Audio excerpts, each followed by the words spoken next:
اسرائیلو کې وسړی یو نیک سړی دی او یو بزرگ دی، هم نیک دی او بزرگ دی او پاک سړی دی او ډیر زیات عبادت گزار دی، دومره عابد عبادت گزار چې دنه ښځه شته او نه بچي شته، ځان له په یو جونګړه کې پروت دی او په هغه جونګړه کې الله یادوي، روجي نیسي دروازې او د شپې لګیا دی عبادت کوي، دروازې روجي دی او ځان له څه مختصره غوندې مزدوري کوي، دې به رهبانیت کو او هغه مزدوري جونګړې ته دننه کوي او ځان له خپل پخلی کوي، نه چا ډوډۍ خوري نه چا اوبه څښي، او که څوک صدقه خیرات راوړي هغه ته یې نه به راځي، خو ماله به څوک نه راځي، صرف دې لګیا دی الله له عبادت کوي، د شپې هم لګیا دی دروازې هم لګیا دی او الله یادوي، په ښکاره هم یادوي او په پټه هم یادوي، نه بچي شته او نه ښځه شته او نه اولاد شته، نه ګاونډیان شته او نه رشته داران شته، یو دی یو الله زبردست عبادت کې لګیا دی، نوم یې څه دی؟ برسیسا راهب لګیا دی عبادت کوي، شیطان انخته دی چې دی به څنګه ګیرو، دی به په کومه طریقه ګیرو، نو کله دا شپونکیانو دا جینکۍ دا ګډو سرولو والا دی ورته تاوی راتاوی چې دی چې ته مزدورۍ له دې لاره کې ورته هغوی ودرئ راودرئ، که په دوی نظر پرېوت، کله خشتاله کان ورته په لاره کې ودرئ راودرئ، که په دوی نظر پرېوت، کله شیطان په خپله ګورې دی خپله په مختلفو شکلونو کې راځي، لیکن برسیسا دومره تکړه دی د الله تعالی په محبت کې او دومره د الله محبت کې مست دی چې دی اخواړو نظر لګیا دی او د خدای عبادت کوي، چته هفته کې 2 هفتې پس ځان یو کیلو اوړو ګټي او بیا راشي هغه ځان له پخوي بس هغې خپل پروګرام دی، صرف دومره ده چې په هغه جونګړه کې چې د ځان له کومه جوړه کړې ده یو طرف ته، هغې کې یو طرف ته ځان له یو کړکۍ جوړه کړې چې د ما باندې رڼا لګي او په ما هوا لګي، دروازه د پسې بنده څوک راتلی نه شي، شیطان سازش ته اوس ګوره سکیم یې دا استعمال کړه چې دا جونګړې ته جینکۍ راوله دا ګډو سیر چې سرولو والا د هغې ته التفات نه او دی چې کومې کلکۍ طرف ته دی هلته کې وله مختلف طریقو سره جینکۍ راوله خو هم التفات نه کوي، هېڅ توجه نه ورکوي، دی شیطان په خپله ځان یو عبادت گزار جوړ کړ، یو عبادت گزار سړي په شکل کې راغی او د دې برسیسا کلکۍ ته مخامخ هلته په عبادت باندې لګیا دی، شکل د عابد یې جوړ کړی دی، شکل دننه خو بلا ده که نه خو شکل د عابد یې جوړ کړی لګیا دی عبادت گزار خپل عبادت کوي، دې برسیسا چې د کلکۍ نه وکتل هلکه دا سړی خو عبادت گزار دی، څوک نیک سړی معلومېږي چې بس د بیا وکتل بیا هماغسې په قیام دی، چې څه پسې بیا د کلکۍ نه وکتل بیا هغسې په قیام دی، نو دا قاعده ده چې یو عبادت والا چې بل عبادت والا ګوري د ده په زړه کې هغه شوق پیدا کېږي پسخېږي ورته، سبا چې ګوري دا سړی په رکو دی، سهار نه په رکو دی، دی چې کلکۍ کې ګوري غرمه شوه بیا په رکو دی، بیا چې کلکۍ مازدیګر دی بیا په رکو دی، بیا چې کلکۍ کې ګوري ټوله ورځ په رکو پروت دی، بله اوس چې بیا ورته وکتل په سجده پروت دی، یا لکه دا څنګه مونځ کوي، ته نن خو 3 څلورمه ورځ ده په یو ورځ کې غونډ قیام وکړو، دا به همغه یو که مونځ به خلاص کړي بیا به شروع کړي او په رکو او په سجده دومره اوږدې رکوګانې اوږدې سجدې اوږدې قیام دا څنګه سړی دی ورته ورو پسخېږي او هغه شیطان کافر بچی خو لګیا دی خپل مشر شروع کو څه هغه نن هلته عبادت کوي، سبا یو فوټ رانږدې کېږي، یو ګز رانږدې کېږي، بل ورځ 2 ګزه نور رانږدې کېږي، بل یو 3 ګزه نور رانږدې کېږي، دا برسیسا وایي چې دا خو نیک سړی معنی زیات نیک دی سړی، مونږ خو چې لږ غوندې ودرېږو نو ستړي شو کېنو ورته او په رکو چې لږ غوندې اوږده کړو نو بیا ملا کار نه کوي، دا د ظالم خو سهار نه غرمې پورې یو شان په رکو دی او ټوله ورځ په رکو دی، نو دی ورغی ودرېږه چله ورشمه څوک نیک سړی دی چې ورووته ورته وایي مهرباني وکړه غوندې او ته خو ډېر ښه سړی یې، دا نور هم در باندې لګي او هوا هم در باندې لګي، ته زما دې جونګړې ته رالې هلته د عبادت وکړه نو ښه به او ورته وایي لرې شه ورک شه، ما د خپل خدای نه منې کې، شیطان ورته وایي ما خپل خدای ته متوجه ما خدای ته په دا انور کې ما چې څومره ودرېږم هغه د ما رب خوشحالېږي، ته کوه په دا جونګړو کې مزې چرچې، سړی خو یې ورټه سړی چې دا خو لا بزرګ دی، هله کوم نیک سړی دی، رو او ورته خپل عبادت ښایي، نقشه یې جوړه کړې ده، ګورې چال دی، چال سکیم دی، سازش دی او یو طریقه جوړه کړې ده او یو میشن کې لګیا دی چې دا برسیسا به زه په کومه طریقه راونیسم او دی په کومه طریقه برباد کړم،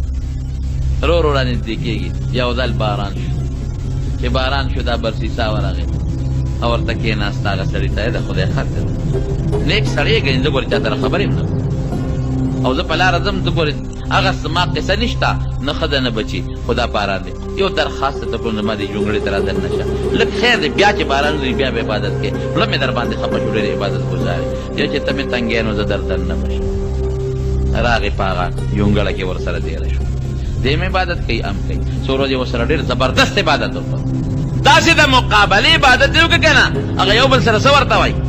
هغه سخت د مقابلې عبادت چې برسیسا وایي چې خدای نو زما څه عبادت دی زه خو خوب کوم دی خو لګیا دی دی خپله خو خوب هم نه ورځي زه خو پکې ډوډۍ مخورم او ځان له لوړی ډوډۍ پخوم دی خو ډوډۍ باندې هم نرې پناره او په تنده لګیا دی چې څو ورځې تېرې کړې دغه سړی دی برسیسا ته وایي چې بس زه دی نه اوسم چېرته دی نه زه خو داسې نه کوم که زه خو یو علاقه کې عبادت کوم چې هلته مې خلک وپېژني ریاکاري خو نه کوم بیا بلې علاقې ته ځم یاره جي زما سره بس ته ښې او ډېر ښه عبادت کوې وی نه نه نه به دې دی نه ځم چې کله سړی ځي که نه یو دوست نه لږې لږه نرمي م راشي ورته وي یاره دا یو کار دا شیطان ورته اوس وایي وی زه خو ځمه خو زما د پلار په نیکۍ او تجرباتي دعا د هغه دم دی هغه درته ښیم بس ته مې ولیدې چې ته م ښه سړی او درې د باران نه دې راله پنۍ هم راکړه یو دم درته ښیم داسې دم درته ښیمه که نه چې 50 څه قسمه بیماري تکلیف وي ته په هغه دم به جوړېږي به دا برسیسا ورته وایي نه نه صاحب دمونه ماته مه ښه دم سره مې تعلق نشته زه به دمونه په خلکو اچوم که زه به خپل عبادت کوم په خلکو به دمونه اچوم وی ولې دا خدمت خلک نه دی یو سړی ناجوړ شي او دې دم کې جوړ شي او عبادت وکړي نو ستا ثواب پکې نه کېږي ته خو روغ نه ته خو لیونی او که یو سړی لیونی شي او ته پې دم واچي او جوړ شي د خدای عبادت به نه کوي دا ګناه ده او برسیسا وایي چې دا خبره خو دې ټیک ده واقعي دا خو چې د په خلکو دمونه اچوم خلک جوړېږي او هغه عبادت کوي زما به ثواب کېږي وایي ښه ده راته وښایه یو دم یې ورته وښه دې ته لاړ چې دم یې ورته وښه چې ته څوک غریب دی مزدورۍ پسې تللی دی دا برسیسا او مزدوري کوي هلته یو سړی بیمار چغې وایي په خېټه مې دړ په خېټه مې دړ بیمار دی څوک وایي حکیم راولئ څوک وایي ډاکټر برسیسا ورغی خواشې دی ادم یې پې چوپ که سړی ټیک شو هلکه هغه برسیسا والا هغه بل بیمار بل روره شی شروع شو خو چې څوک ناجوړه کېږي دلی بوځي او دې پې دم اچوي ټیک کېږي خبره مشوره شوه چې خبره مشوره شوه د بادشاه لور باندې لیونتوب راغی ګوره که نه سکیم ته ګوره اوس که نه هغه خپل مشر ته ګوره په کومه طریقه تاویږي د بادشاه په لور لیونتوب منډې ترړې نه جوړېږي چا ورته وی صاحب هغه جونګړه کې یو سړی دی بابا دی ډېر نیک سړی دی او صاحب چې په چا دم اچوي نو خدای پاک یې جوړوي ورشه رایولې دله چې راغی نه نه زه خو بادشاه محل ته نه ځم زه خو دلته خپل عبادت کوم دلته به دله راولي چې رای وستله چې دم مې پې واچو جینۍ جوړه شوه څو ورځې پس بیا پې لیونتوب راغی دا خلک وایي که نه په دې جنکو پیریان راغل دا ګورې ټول دروغ پیریان میریان نشته دا څه چل ول دی دا څه قصې پیسې دي خو دې درته اوس نه وایم خاوند نه خفه شي نو په ځان د قصده پیریان راولي په دې مه خفه کېږي په دې مه خفه کېږي هلک یې خوښي او پلار یې غله نه ورکوي نو په ځان پیریان راولي ټیک ده پیریان حق دي موږ منو جنات دا صحیح ثابت دي شته دی په بعضو به وي ممکن ده او به چې د فصلو کې یو کس وایي دا نور ټول فردي قصې دي ګورې دا دغه شیطاني چالونه دي د شیطان هغه سکیم او سازش دی اوس به ته وایې چې دا پیریان یا دا جینۍ لیونۍ شوه او دا څنګه په دې دم باندې جوړه شوه نو را به شو د دواړو جهانو مبارک سردار نبی کریم صلی الله علیه وسلم فرمایي وی کله کله شیطان ورشي په یو انسان کې ورننوځي نو هغه کې څه بیماري پیدا کړي نو بیا ورته په زړه کې وسوسه اچوي وی فلانکي بوت له لاړ شه فلانکي زیارت ته لاړ شه نو ټیک به شي نو چې دی هغه بوت ته لاړ شي یا هغه زیارت ته لاړ شي نو شیطان تې وځي وګوره وی ټیک شم که نه اوس هم زمونږ خلک ورې داسې کوي په دې زیارتونو مونږ ځان له خپل نومونه ایښودي دا تبې والا بابا دې تبه جوړوي دا ټوخي والا سپیشلیست دی ټوخې جوړوي او دا سرخوږي والا سپیشلیست دی سرخوږې جوړوي او دا ګردو والا سپیشلیست دی ګردې جوړوي الله اکبر شفا ورکوونکی څوک دی الله صرف یو الله شفا ورکوونکی دا بابا نیک سړی چې د ګردو بیمار به شو دی به چاله ته دا کم بابا چې قبر کې وفات دی او ته سر دم اچي او سر دړ ورسره ښه کېږي چې ته باندې به سرخوږي راغی چاله به الله له به ته که به نه مونږ په کم سوچ کې پراته او دا مختلف نمونه مې ښودي دي یو زیارت له بل زیارت له بل زیارت له او د دنیا قصې پسې به روانې ټیک تا زمانه نیکان خلک دي اولیاء دي بزرګان دي او وفات دي د هغې احترام د هغې قبرونو له تلل د شریعت مطابق او د هغې باندې توسل نیول هم زموږ د دیوبند علماو یو طایفه یو ډله وایي چې دا هم جایز اگر چې بعضې علما ته انکار کوي لیکن قبر له شرعي طریقه باندې تل د هغوی احترام په خپل ځای دی د هغې قدر په خپل ځای دی هغه نیکان دي صالحین دي لیکن دا بیماری علاج به مې دا کوي او دا بچي مې نه کېږي زمونږ دې خوا کې په دې ګاونډ کې پخوا یو دغه یو زیارت و نوم بیا وانه لمه بعضې وروڼو به پیم شي خیر دی نو هغې باندې چا باندې به تبه راله دا پخوانۍ دا د باباجي د ما د خولې خبره ده چې به چا به تبه راله نو ابا هغه زیارت ته لاړ نو هلته به باقاعده ډولکی پروت و نو هغه ډولکی به یې غاړه کې واچو او ابیا ډنګو او تاوېده به ابیا ډنګو او تاوېده به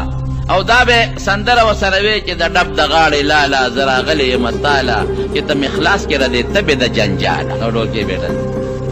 داسې به ټیکې که دا قصې پیسې دلته یو شوه وه ماشوم به یې راوست په هغې کې به یې ور دننه کړ سوری شوه وه ګوره نو دا ما ته پته ده که سوری شوه ده نو ماشوم به پکې ور دننه کړ وی دا به ټیک شي جوړ به شي دا شیطان پکې دننه ننوتي دا چل ورته وښیي اخوا تې وباسي ښه نو دا چلو که چې لاړ شه نو پلانکي زیارت د رب الهغو یو غوټه ورکړو نو یو زوی به دې کېږي نو دویمه غوټه چې ورکړي دویم زوی به دې کېږي نو چې درېیمه غوټه دې ورکړه نو څو زوی به کېږي درې نو ته 50 ورکړه چې خدای دې مقرر کړي نه که دلی درکړم زامن څوک ورکوي اللہ قرآن حکیم کی فرمائی زنوے قرآن کے اللہ فرمائی سنگے دی یہب لمن یشاء اناثا چاله نونه ورکي ولمن یشاء الذکور چاله زامن ورکي او یزوجهم ذکرانا و اناثا چاله لکان جنکه دواړه ورکي ويجعل من یشاء عقیما چانه شن جوړي چې خدای له چا د شن فیصله وکړه قسم دې که ډاکټر او بل څوک مولا بچي نیکان صالحان داغی خپل مقام دی خپل مرتبه ده ډاکټر به تعالی علاج کوي خو جوړو لیدلی شي جوړو به یې څوک الله به کوي دم به راباندې ځاچو بلکل سنت دی دم اچول خو دلې جوړولی نه شم نه دم جوړولی شي جوړی به یې څوک په دې دم کې په دې تعویز کې او دارنګې په دې دارو کې شفا څوک اچي خو په هغه طریقه به موږ دا اسباب استعمالو چې کوم موږ ته د دواړو جهانو سردار فرمایي نو حضور پاک مبارک فرمایي بې شیطان پکې ورننوځي نو بیا ورته فلان کی زیارت ته لاړ شه نو چې هلته لاړ شي شیطان ته وځي وی ګوره چې رالم ټیک شم که نو بل تم وی بل تم وی بل تم وی بل تم وی بل تم وی نو دې کور نه بیا آواز کوي چې دلته په سر دل راشي نو کور نه آواز کوي پیره بابا راورسېږي وایي که نه وایي خصوصا دا بوډیګانې ښځې لري دا جورابه مخ چې یې نیولې دی دا کپه خوله پیره بابا راورسېږي او کاکا صاحب راورسېږي دا را رسېدل د الله سره تعلق لري دا د غیب علم چا سره دی الله سره دی تا نه هغه څه خبرېږي نیک بخته یو 2 رکعته نفل وکړو پیر بابا پسې وبخه یو 2 رکعته نفل وکړه وی ثواب یې کاکا صاحب ته ورسوي یو کیلو روجي پخې کا او ثواب یې پیر بابا ته وبخه کاکا صاحب ته ورسوه خدای دې ثواب ور ورسوي ګوره دا صالحان خلک دي پیر بابا چې کوم نقش کار کړی په هغه نقش قدم لاړ شه کاکا صاحب چې کوم کار کړی پیر بابا په کومه وجه دې لوی مرتبې ته رسېدلی وایه د الله په عبادت کاکا صاحب ته چې دا لویه مرتبه میلو ده په څه ورته میلو شوې ده د الله په عبادت نو هغه طریقه یې ولنه اختیاروي یعنې چغې دې جوړې کړي دا شیطاني اثرات وسوسې دي جمعې په ورځ باندې قبرونو لم شمې وړل شریعت کې چورلټ ګناه ده شمې څه دپاره وړې زیارت څه ضرورت دی پکې چې د صحابو نبي علیه السلام قبر مبارک ته شمې وړې دي چې د تابعینو د صحابه کرامو قبرونو نه شمې وړې دي یو کس پکې زه نوم لیدې کاڼې راغشتې دی د زیارت زه ورغلم مټه مې کلکونې مې دا څه کې جنازې نه را روان یاره اوس ما ته پته نه لګي څه مقصد وخو وایي سبق مې نه زده کېږي سبق مې نه زده کېږي نو دا راته چې وایي چې دا 2 کاڼو باندې جبه وټکوه نو جبه به دې برابر شي خدای خبر نور ته نه خبر خو ما ته دا ټکې وې مې دې خوا که چې دې په دله وټکوم چې ټیک کېږي او که نه ټیک کېږي دا څه خبرې دا شبهه دا شیطانی وسوسې دي ګورې دا کار مې وشو نو زه به ځم او زه به دا کوم دا د ګناه کار هیرونو د الله نزدېکت په هغه طریقه کې دی چې کومه د الله او د رسول طریقه ده په کومه طریقه چې ما ته الله ښودې ده او ما ته د الله رسول ښودې ده چې په هغه طریقه روان شم بس دا د الله د تقرب او د نزدېکت نښه ده او که هغه طریقه مې نه استعمال کړې په بله طریقه نه شم نو هغه بادشاه په لور باندې دی لوبه جوړه کړل او بیا به ورته وسوسه اچوله دی به لاړ پیریان به ترې لاړل ټیک به شو بادشاه ته چې تا علاقې ته جهاد ته اوس چې جهاد د دې فوج م بوځي دې جنۍ سره څه وکړم هسې نه بیا چې زه لاړ شم هغه دوره پرې رانه شي دې سره به څه وکړم اوس شیطان دې وسوسې خو ورته اچي ویې صاحب داسې وکړه چې همدغه برسیسا سره یې دیره کړه بس هغه به حفاظت هم کوي نیک سړی دی او بله پکې دا فایده ده که دوره پرې راځي د نږدې نه او پې دمه مچوي برسیسا لی راوست هغه ویې داسې ده چېرته کوم پردی جینۍ به زه ځان سره دی دا ګناه را باندې کړ زه ګناه نه کوم ویې داسې خوا کې کور به جوړ کړو دا جینۍ به هغې کې دیره خو که دوره پرې راځي مهرباني وکړه لږ غوندې ورځه او تم پیچم او زه پلانکې علاقې ته ځم زه ډېره ښه درته